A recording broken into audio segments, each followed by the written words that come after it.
सर्वप्रथम त यो भव्य जनसभामा केही समयदेखि निरन्तर चलिरहेको आम सभाहरूको जनसभाको लहरमा मैले देखेको आजसम्मकै भव्य यो जनसभा। यो जनसभामा उपस्थित भएर आफ्ना केही कुराहरू राख्ने अवसर मलाई जुटाइदिनु भएकोमा प्रदेशका कमरेडहरूलाई, प्रदेश कमिटीलाई, यहाँहरू सबैलाई म हृदयदेखि धेरै धेरै धन्यवाद दिन चाहन्छु। धनगढीदेखि विराटनगरसम्म आइपुग्दा अस्ति 23 गते अहिलेसम्म राजधानीमा नभएको भव्य आमसभा हेर्दै यो सुन्दर शहर विराटनगरको केन्द्रबिन्दुमा आयोजित यो जनसभा समक्ष आइपुग्दा राष्ट्रिय झण्डा बोकेर हँसिया हथौडा अंकित झण्डा, सूर्य चिन्ह अंकित झण्डा बोकेर घर घरबाट उर्लिएका लाखौं जनताको जनलहरले सडक छ्यालब्ल्याल बनाएर एउटा कुरा उद्घोषण गरिसकेका छन्, हामी वैशाख 17 र 27 गतेको निर्वाचन चाहन्छौं। तपाईहरुले घोषणा गर्नुभएको छ, तपाईहरुले अनुमोदन गर्नुभएको छ, त्यसैले जनताले नेपालको सन्दर्भमा वैशाख 17 र 27 गतेको निर्वाचनलाई अनुमोदन गरिसकेका छन्। काठमाडौँमा रोस्टमबाट बोल्दै प्रधानमन्त्रीले सोध्नुभयो, मेरो कानमा अझै गुन्जिरहेको छ, जनता के चाहन्छन्? तलबाट जनताले उत्तर दिए एक स्वरमा, हामी निर्वाचन चाहन्छौं, हामी निर्वाचन चाहन्छौं। वास्तवमा मेची, महाकाली, तराई मधेसदेखि हिमालसम्म विविध जाति, भाषा, धर्म र संस्कृतिका जनताले राष्ट्रिय झण्डा, सूर्य चिन्ह झण्डा, हँसिया हथौडा अंकित झण्डा बोकेर लहराउँदै अहिले सडकमा उत्रिएर यो समुद्रको लहर जस्तो जनताको जुन लहर अहिले सडकमा पोखिरहेको छ, नेपाली जनताले त आफ्नो फैसला सुनाइसकेका छन्। देशका जनता निर्वाचन चाहन्छन्, दूधका दूध, पानीका पानी छुट्याउन फैसला गर्न चाहन्छन्। जनताले फैसला गरिसके, सम्मानित सर्वोच्च अदालतको फैसला हामी कुरिरहेका छौं। जनताले भने फैसला सुनाइसकेका छन्। आदरणीय जनसमुदाय, दिदीबहिनी, दाजुभाइ र मित्रहरू, अघि प्रधानमन्त्रीज्यू विराटनगर आउनुभयो। उहाँलाई स्वागत गर्न हामी सबै विराटनगर एयरपोर्ट पुगेका थियौं। उहाँ अब केही समयमा हामी बीचमा उपस्थित हुनुहुन्छ। विराटनगर एयरपोर्टमा उत्रिएर हामीतिर आउँदै गर्दा सदाझै उज्यालो अनुहार, आज चाहिँ थप तपाईं हामीलाई केही समाचार सुनाऊ जस्तो अनुहार, तर पक्कै भनी चाहिँ हाल्नु भएन। मलाई लाग्छ उहाँ यो भव्य जनसभामा उपस्थित भएर तपाईं हामीलाई कुनै सूचना सुनाउन गइराख्नु भएको छ। के छ मलाई थाहा छैन, तर पक्कै पनि उहाँका भव्य गर्विलो मन्तव्यको साथसाथै कुनै महत्त्वपूर्ण सूचना हामीलाई सुनाउँदै हुनुहुन्छ भन्ने मलाई लाग्छ। त्यसैले म पनि प्रधानमन्त्रीज्यू कति बेला आउनुहुन्छ, उहाँले के बोल्नुहुन्छ, के भन्नुहुन्छ, हामीलाई के सूचना दिनुहुन्छ भनेर पर्खिरहेको छु। त्यसबारेमा अहिले म यति नै मात्रै भन्न सक्छु। वास्तवमा अहिले देशव्यापी रूपमा मेची, महाकाली, मधेसदेखि हिमालसम्म तपाईँ हाम्रो बीचमा एउटा छलफल छ।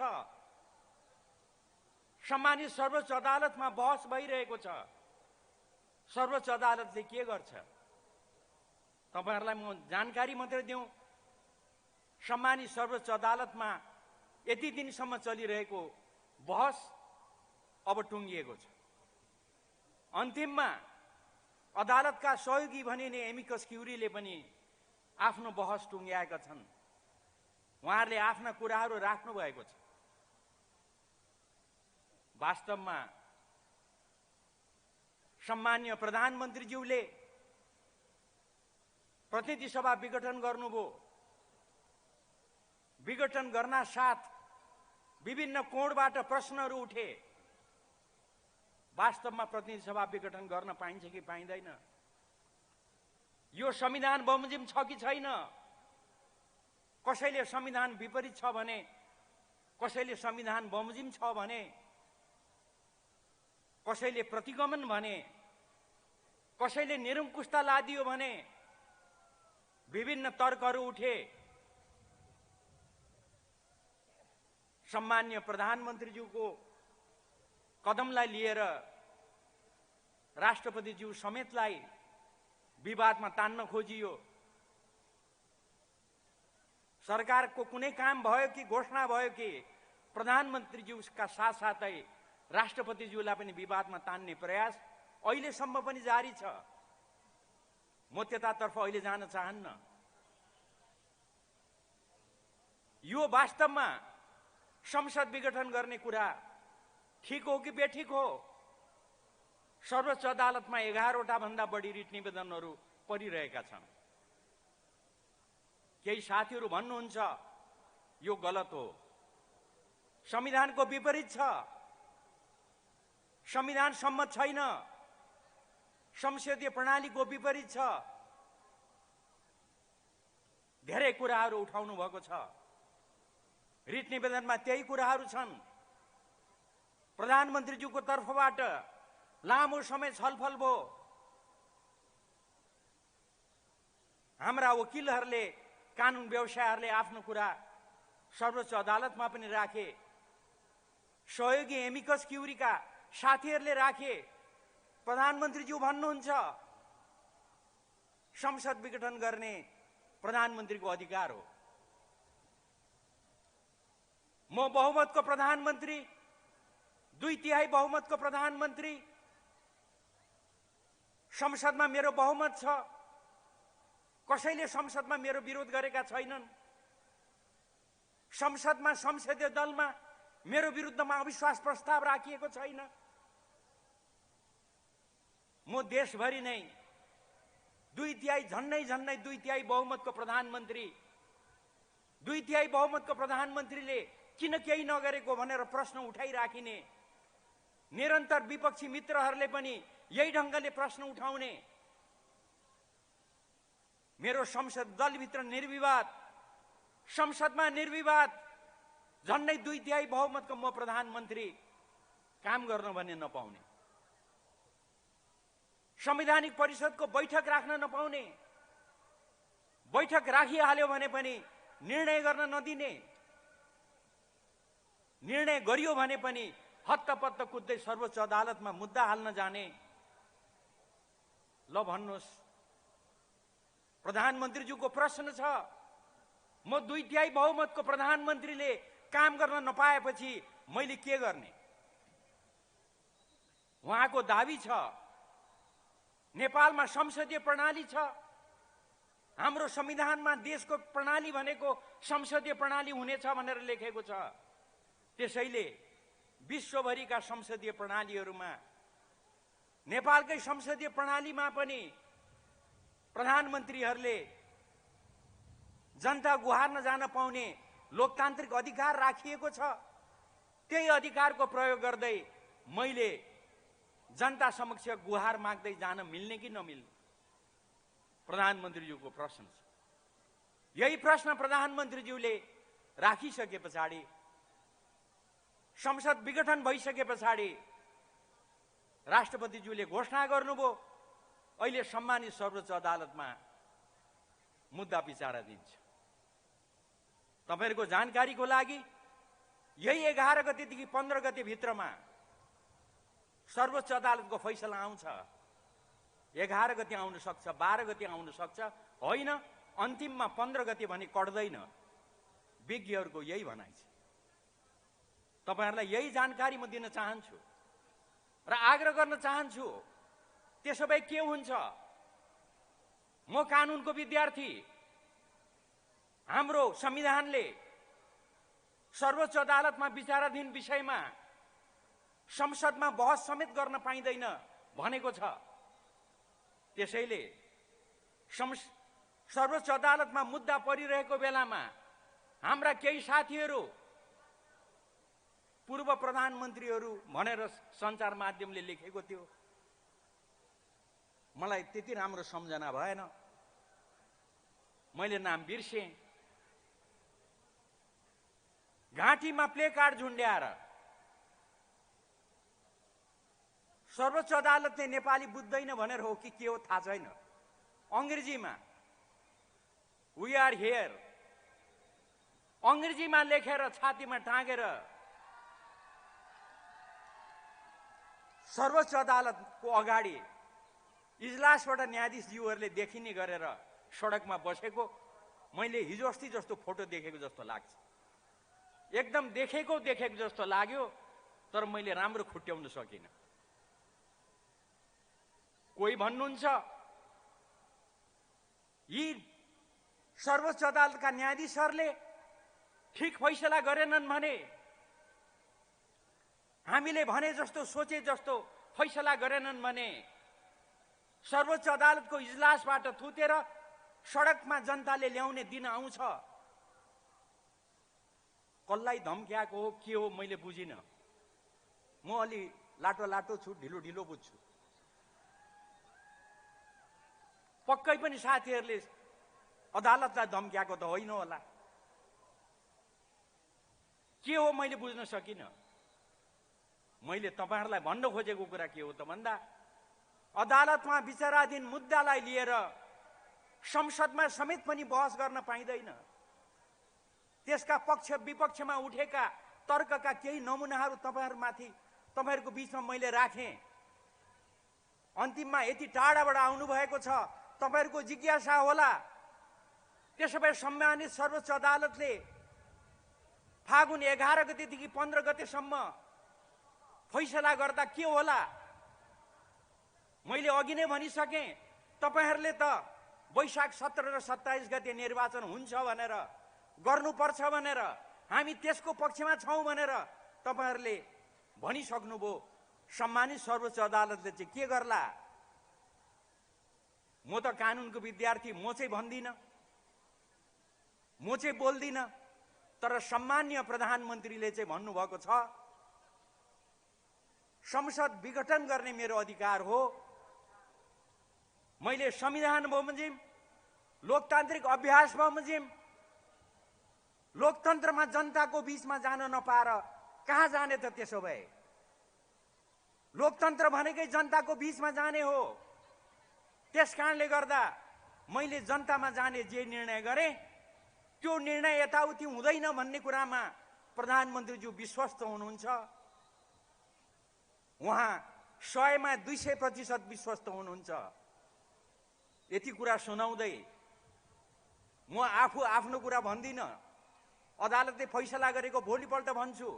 अहिले यति भन्छु, प्रधानमन्त्री 100मा 200% संसदको विघटन फिर्ता हुँदैन, त्यो अदालतबाट समर्थन हुन्छ भन्नेमा विश्वस्त हुनुहुन्छ।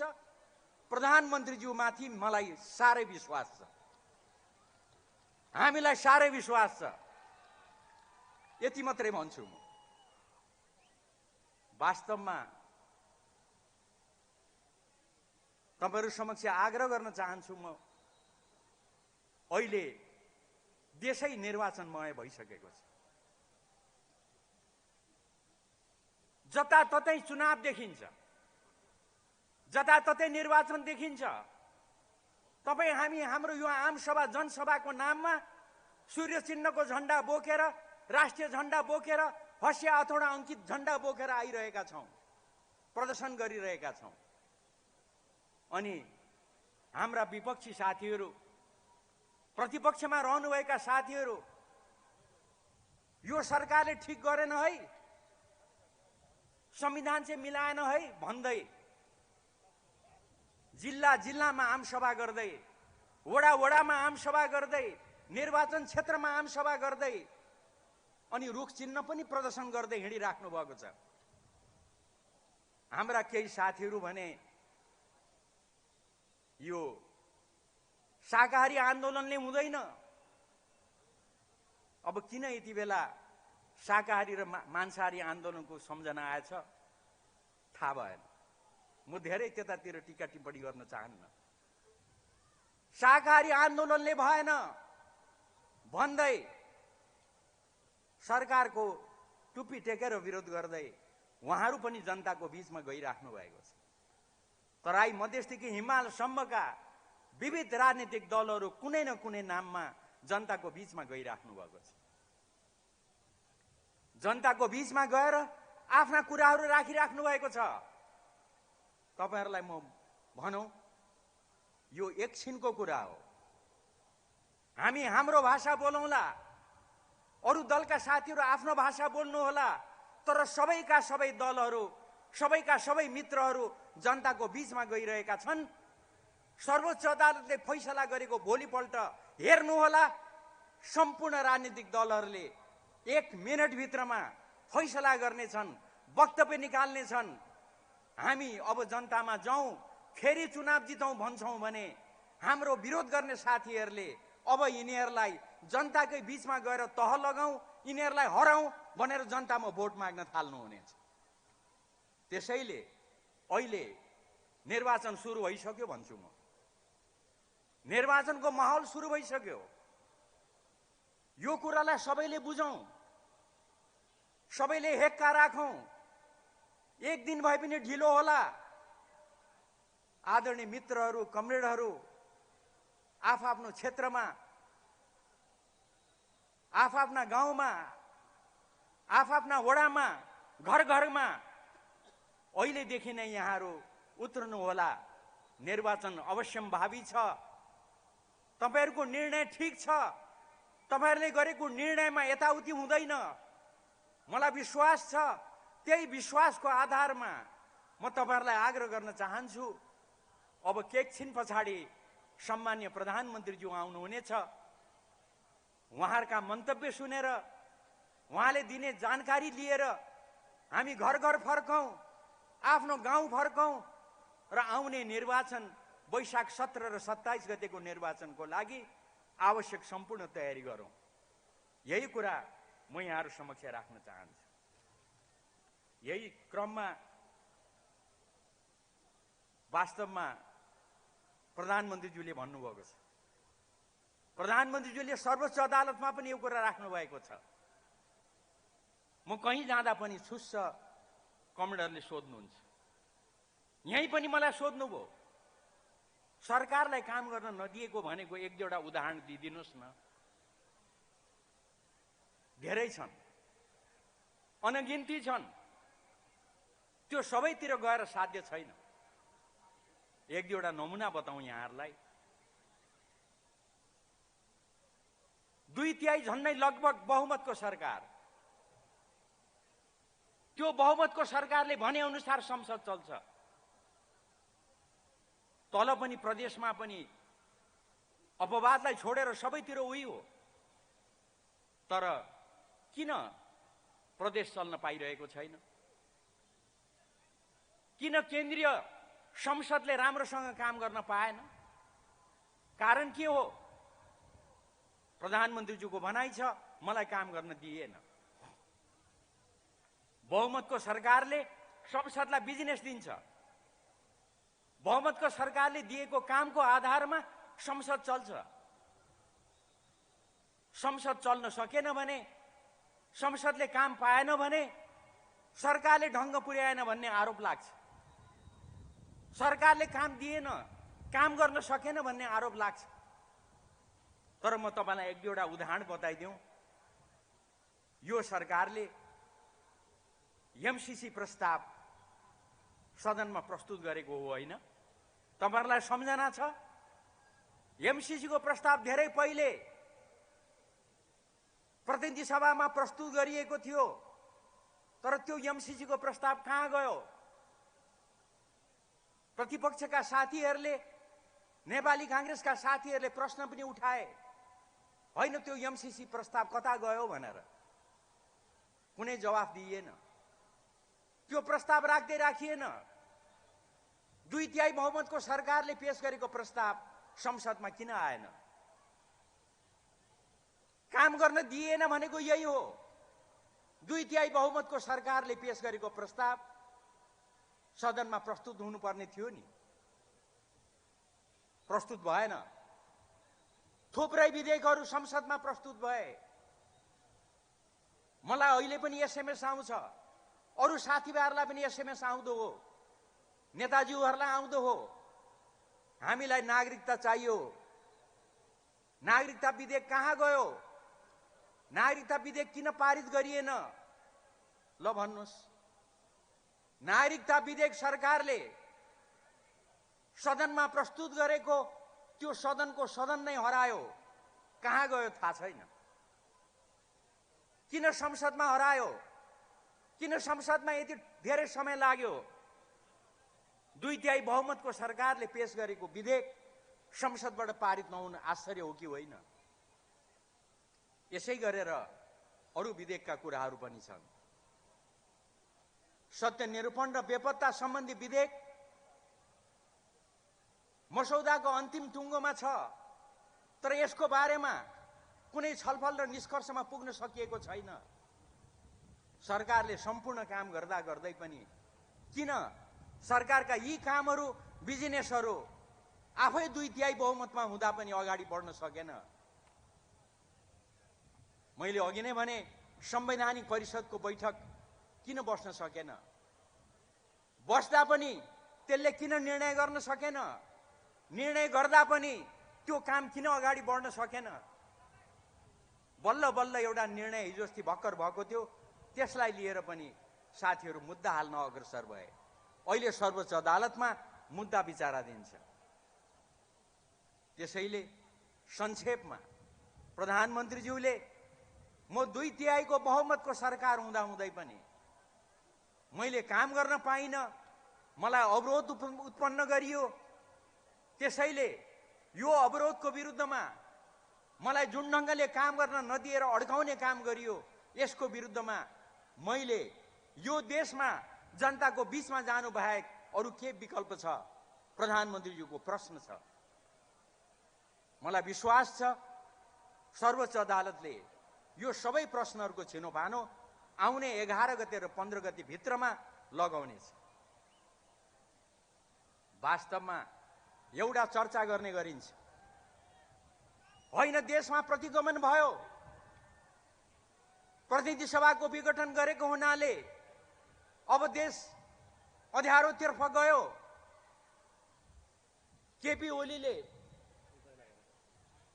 ओलीले प्रतिगमन लाद्ने काम गर्यो। केपी ओलीले निरङ्कुशता लाद्ने काम गर्यो। अब देश अप्ठ्यारो अवस्थामा गयो। यो ढङ्गले विभिन्न खालका प्रचारबाजीहरू गर्ने काम भइरहेको छ। म तपाईहरुलाई एकदम छोटकरीमा, साह्रै प्रष्ट शब्दमा आग्रह गर्न चाहन्छु, प्रतिगमनको छेउछाउ पनि होइन। यो सब हल्ला हो, यो सब चर्चा हो। तपाईहरु समक्ष म केही छोटकरीमा केही कुराहरू राख्न चाहन्छु। मेरा प्रिय मित्र बाबुराम भट्टराईजी देशको प्रधानमन्त्री हुनुहुन्थ्यो। म संविधान सभाको अध्यक्ष थिएँ। अरु केही टिप्पणी गर्दिन। त्यो पहिलो संविधान सभा, त्यसले 2 वर्ष होइन 4 वर्षमा पनि संविधान बनाउने काम समाप्त नगरेको बेलामा अब अझै म्याद थप्नुपर्छ, संविधान सभालाई अलिक लम्ब्याउनु पर्छ लगायत विभिन्न खालका कुराकानीहरू, छलफलहरू भइरहेको बेलामा भएका सहमतिहरू फेरि भत्किरहेको बेलामा अचानक 4 वर्ष पुगिसके पछाडि बाबुराम भट्टराईजीले, प्रधानमन्त्रीजीले त्यति बेलाको संविधान सभा भत्काउनु भयो, संविधान सभा विघटन भएको घोषणा गर्नुभयो। त्यति बेला मैले भनेको थिएँ यहाँहरूलाई सम्झना होला, यो गलत भयो, देश अँध्यारो सुरुङमा प्रवेश गर्यो। त्यो घटना र अहिलेको घटनाको बीचमा के अन्तर छ?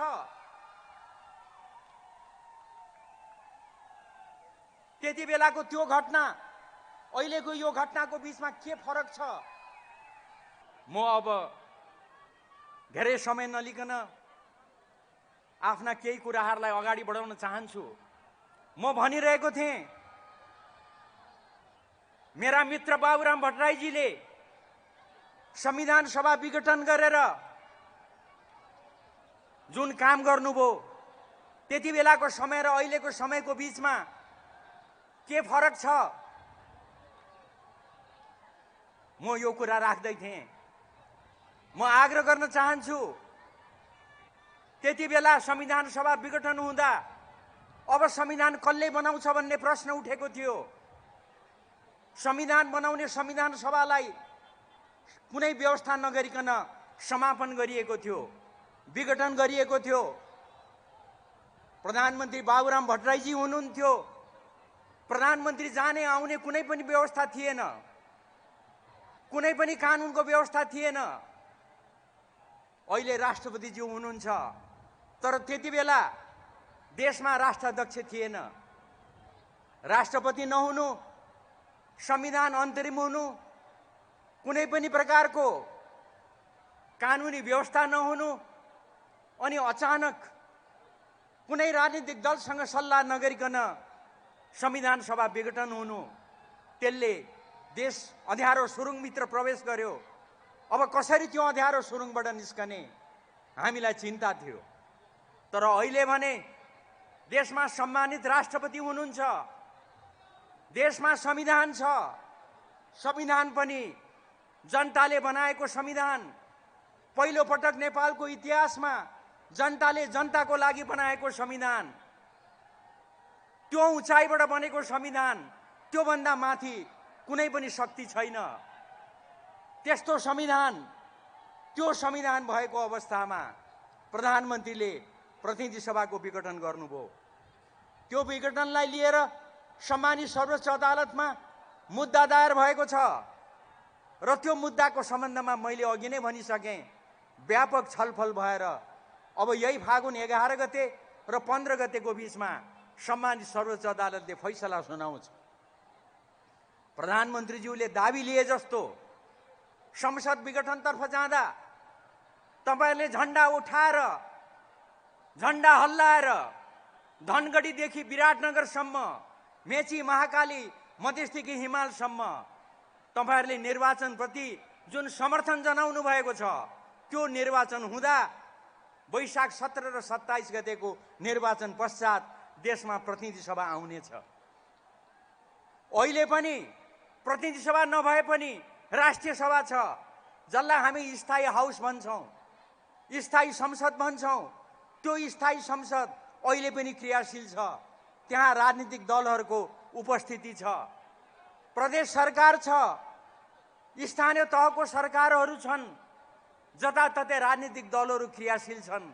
अब भन्नुहोस् कसरी प्रतिगमन आयो, कसरी प्रतिगमन आउँछ? त्यसैले यो जुन चर्चा चलाइएको छ, भ्रम चलाइएको छ, यसको कुनै पनि आधार छैन। छोटकरीमा प्रधानमन्त्रीज्यूले भन्नुभएको